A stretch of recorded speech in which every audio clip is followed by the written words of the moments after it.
my girlfriend at the time, she said, well, all press is good press. I was like, well, I don't know if this one's good because we're pretty much, we're pretty much screwed.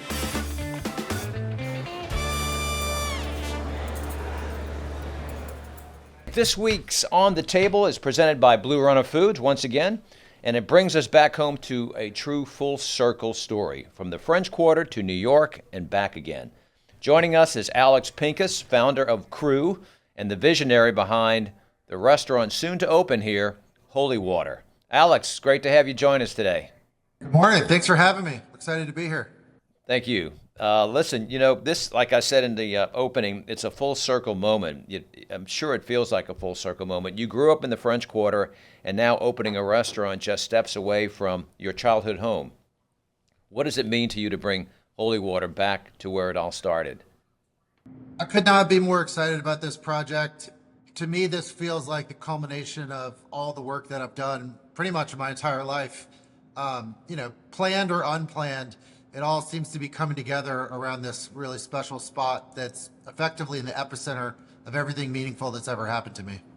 That's a wonderful way to kind of frame the passion I know that you're bringing to this project. You've said before that you can't replicate what's in the air in New Orleans. How did growing up here shape your approach to hospitality and the kind of experience that you're creating at Holywater? I didn't recognize it growing up because, you're just a kid and everything seems normal. But I was lucky enough to be raised around some of the most incredible hospitality professionals that I've ever witnessed in my entire life. From, Mr. Fisher, the maitre d' at the Royal Orleans, to, watching behind the scenes at Arnaud's and Galatoire's, and just growing up around these incredible restaurant families, and in the heart of, and at a time when hospitality was really alive and well in New Orleans, and, one of the sort of great currencies of life, in a sense, the thing that keeps everything flowing. And, just running around the back hallways of the Royal Orleans or the Monteleone, or, sneaking into the bar as a kid, I learned a lot about how things should be. I didn't know how to do them, but I really understood what it should feel like and how people should make you feel when things are, going right, and or how to fix things when they're not going right. And so I just, I was lucky enough to grow up with this great sort of core foundation about what it means to be in hospitality and what it means, how to treat people and how to make people feel welcome, and, create experiences that are transportive in a way. Yeah, you mentioned some of the greats in hospitality. Just for a moment, I do want you to just briefly mention your dad, Ron Pincus, who to me was the epitome of a hotel general manager. Truly was, and it's been interesting. I've had a lot of meetings in New Orleans recently with a wide range of people, including you, and everyone has said to me how impactful my dad was on their career, and also just on their sense of how to comport themselves in the world. And I have to say, he really truly was a great example of a leader and a manager, and also won Best Dressed Man in New Orleans, 1985. Oh, yeah. And balanced by your great mom, Ann Pincus, who is a force of her own. Interestingly, they were both in food in the French Quarter for my whole life. My mom ran New Orleans' famous Praline Company, Yeah. and my dad ran the Monteleone and the Rib Room, and as such had the Rib Room and the Carousel and all these sort of iconic places to experience the French Quarter. And our new restaurant that we're building is effectively in the middle of those two locations, which to me means a lot. Yeah. We'll get that in just a moment, but I want to talk about the Crew Group, the restaurant group that you created in New York. Give our viewers some background on that and the growth of that operation, and what you learned there, and why do you feel it's the right time to bring that experience to New Orleans? So my brother and I, coincidentally, both ended up in New York for graduate school. It was not planned. We never talked about it.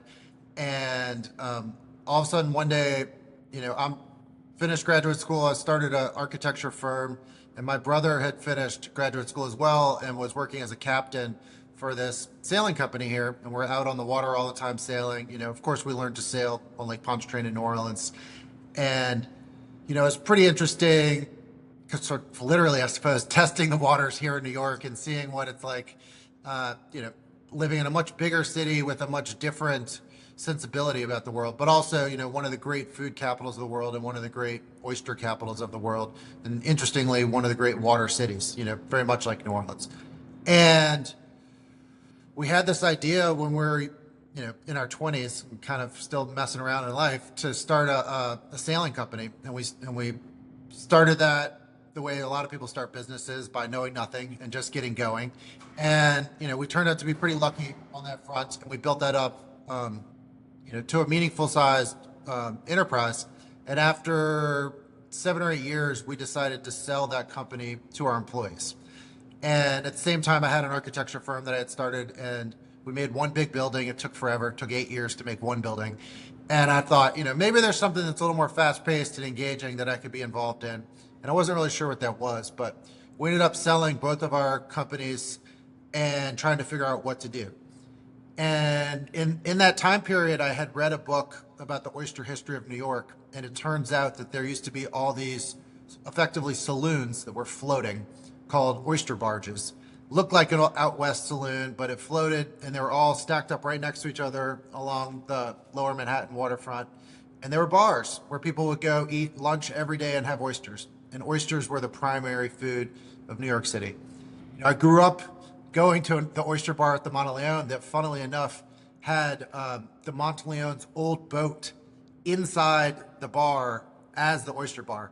And, it never really crossed my mind until we ended up deciding, hey, let's make a oyster bar on a boat. But, it's incredibly full circle, and that from that context as well. So, a lot of the things we've done in life are done without much forethought. Probably the opposite of my father, who's very calculated and thoughtful. We just thought, it'd be pretty fun to have a bar on a boat. And it wasn't a deep thought. It was just, let's give it a shot. And we built out, we convinced this pretty incredible gentleman who had spent his whole life restoring this 1940s wooden fishing boat to give that to us. He was nearing the end of the time where he could maintain it himself. And he ended up gifting us that, this priceless treasure. And we convinced Hudson River Park, which is, one of the major waterfront parks in New York, to give us a location. And they gave us a 1-year trial run. And we built this boat out with just, Miles is my brother, Miles and I and some friends and family. We spent 6 weeks, 24 hours a day building. And we built a bar and a boat. And when we opened, it was complete insanity. We really struck the chord at the right time in New York, and we had a hit right out of the gate. We didn't know how to run it. We didn't know anything about what we were supposed to do, but luckily I had a sense of what it's supposed to feel like, and that was the target for us, is just try and get it towards what it's supposed to feel like. And we sort of worked backwards from already having a restaurant, figuring out how to get there. And that was the first restaurant. That was called Grand Banks, and that opened in 2014. And we've had a pretty strong run since that time. We opened our second restaurant. We actually opened in New Orleans. We opened Seaworthy in partnership with the Ace Hotel when it launched, and that was a lot of fun. We ran that ourselves for 3 years, and then we handed it over to Ace to keep operating it. And now we're actually back in the mix there as well. Very good. It's exciting, and the fact that you've got that early history of just taking the risk and making things happen, but now you've got that experience, and you're housing Holywater in a building that dates back to 1837. And as you mentioned, it is kind of in between the Monteleone and the Royal Orleans, so you know the neighborhood. But what drew you to that specific address, 622 Conti Street? Well, it's funny. So my older brother, Matt Pincus, he was a police officer in New Orleans for many years, and he actually worked in the police station next door that's on the corner of Royal and Conti for easily 15 years. And I don't know, maybe a little over a year and a half ago, 2 years ago, maybe even, he started calling us, harassing us about this building that was for sale that we had to see. And, I was busy, and I just kind of put it off and put it off and put it off, which probably worked out for the best. Because were you thinking about coming back to New Orleans to do a restaurant, or you just weren't wasn't even there? Really thinking about it strongly, because I felt really good about what we had done at Seaworthy.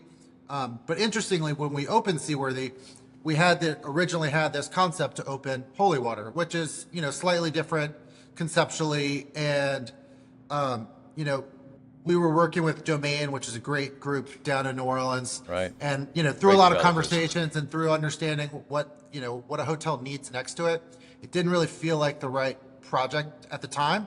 So we opened up Seaworthy, which I was really proud of and I thought we did a great job on.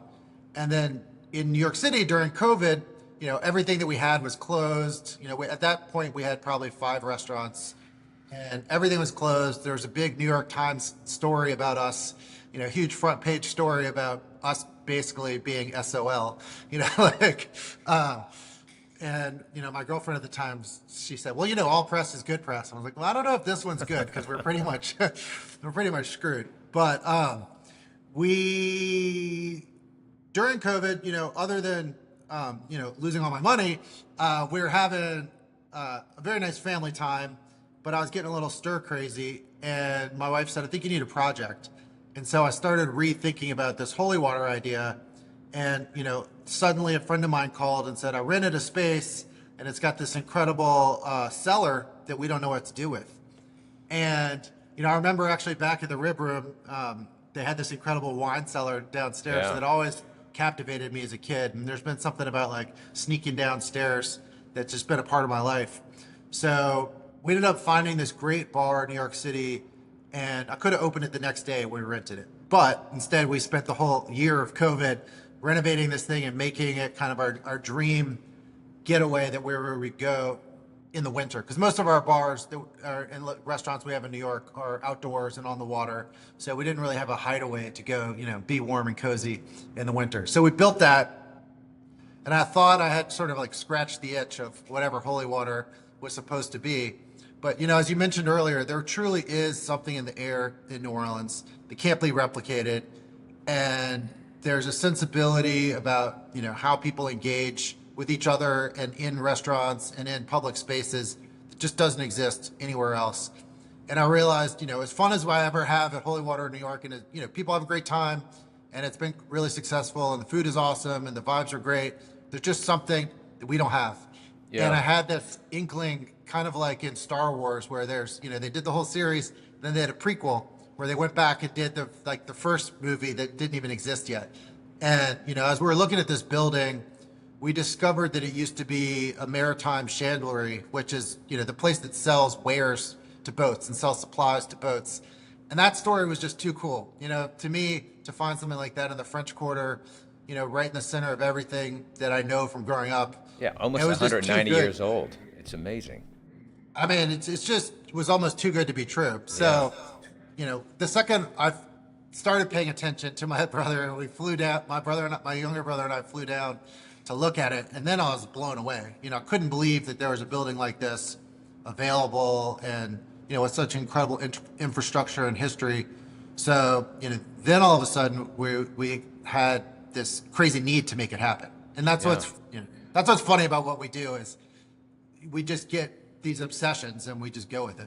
You've got this great concept. Some of us might remember this building because we went there in our formative years. It was called something else back then, but I remember it's Melius, that's right. Yeah. Some long nights there, but it's 3 stories. And talk us through the concept of the restaurant. What will people experience? So, I've always enjoyed venues where you can go to them and not just be in a fixed spot and stay in one place and not engage with other people. I like when you can, you have to wander or you get the inkling to wander and you can kind of move around and connect with other people and see what else is going on. And this building really plays to that very well. There's, 3 street side rooms effectively that are beautiful.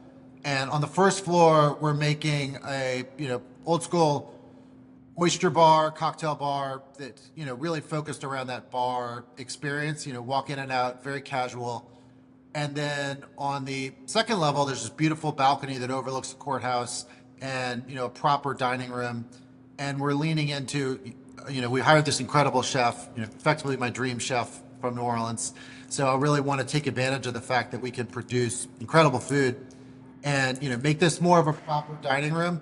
But not, not a white tablecloth dining room, but something, where the food is going to be great and where the atmosphere is lively and engaging. And then on the third floor, there's this beautiful room with all the walls sort of crumbling like haven't been touched in a couple hundred years. I want to keep it exactly like that. Put a piano in and a bar and a little tiny cocktail bar. Make that a lounge and event space where we can have private parties or special occasions with live music.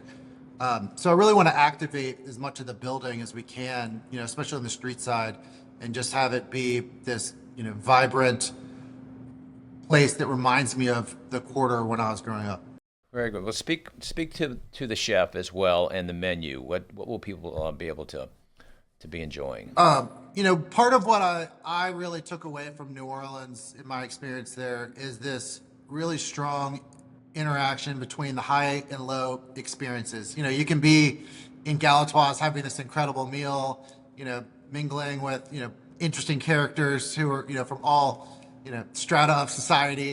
And then all of a sudden you walk outside and you're in the middle of Bourbon Street and everything's madness, and then you're having a different kind of fun.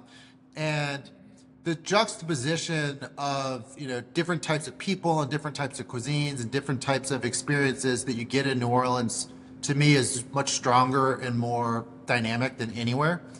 And I really want to feel that in one place. Like, I want to be able to get oysters with caviar on top, and I also want to be able to get, a debris po' boy. And sometimes those things go really great together. Yeah. Sometimes you want a really nice glass of wine, and sometimes you want a Jell-O shot. And I have been personally very comfortable in both of those worlds. And, that's the kind of New Orleans experience that I like to feel. So that's the kind of room I'm trying to make. I want you to be able to go in there in a t-shirt and gym shorts and sit down at the bar and feel okay about yourself. And I want you to be able to go in there in a blazer for a work meeting or go on a date, or, maybe you go there and meet someone. All the sort of possibilities I want to be alive in there. Well, there's clearly an obsession with oysters as well. So, and you're going to have from Gulf to East and West Coast, you're even developing your own Sailor Baby oyster. What should guests be most excited to try? And what does success look like for you in year one?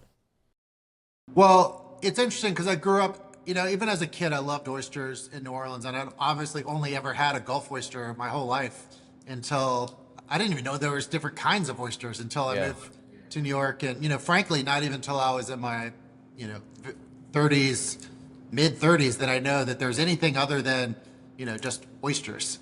And then, as we got in, I started to make some friends in the restaurant world and started going to, like restaurants that were trying new things up here.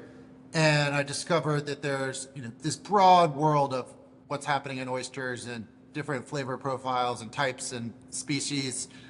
And, I started to get pretty interested in it. And then all of a sudden, when we opened an oyster bar, it's a crash course in everything oysters. And we've been doing this now for 13 years, and I'm finally starting to feel like I somewhat know what we're talking about. And last year, we actually hired a guy who had been working for us forever as our head shucker. We promoted him to be our director of oysters company-wide. And his job is to source oysters, train our teams on, being better shuckers and more broad oyster knowledge. And he came to me with this idea that we should make our own oyster. And I thought it was an incredible idea. I had no idea why we had never thought of it, but we were making our own whiskey with some friends of ours in Brooklyn. We had made our own beers, but we'd never even thought to make our own oyster. So I have to give him, credit for that brilliant idea. And we went to one of our partners that made what we already thought was one of the best oysters out there, and asked if they would want to partner with us to make a, curated oyster based on our specifications of how we wanted it to taste and the size and the flavor profile and how it shucks, and effectively everything that you can control in an oyster. And they were super excited about this. So we jumped into this project together. And I named it after my youngest son, Sailor, who was conceived after an epic oyster tour of Maine. That's what they say about them oysters, yeah. But what is it? Is it the salinity? How do you create your own oyster? So, oysters, very much like most things, are a product of their, DNA that they have built in, and then how and where they're raised, like what their environment is and how you treat them, what the conditions are. So if you raise, if you take oyster A and oyster B, they're twins effectively, and you raised one of them in Louisiana and, the certain water conditions that we have, the temperatures, the wave action, the salinity of the water, all those things have an effect on the flavor profile and the shape of that oyster.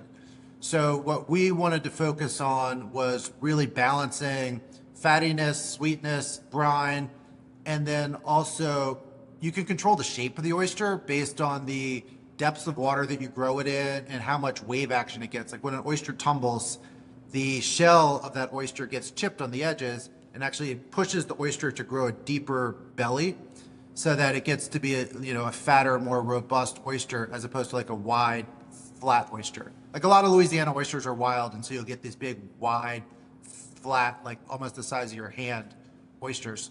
But West Coast oysters in particular, they're really tumbled quite a bit because of where they're grown, and they tend to be quite small but deep, and that has a real effect on the flavor. So the Sailor Baby oyster is going to be a West Coast oyster or East Coast? Sailor Baby oyster is an East Coast oyster that we grow in Long Island Sound, like near the Hamptons. But what is so great about it is we shift its growing location throughout its life cycle.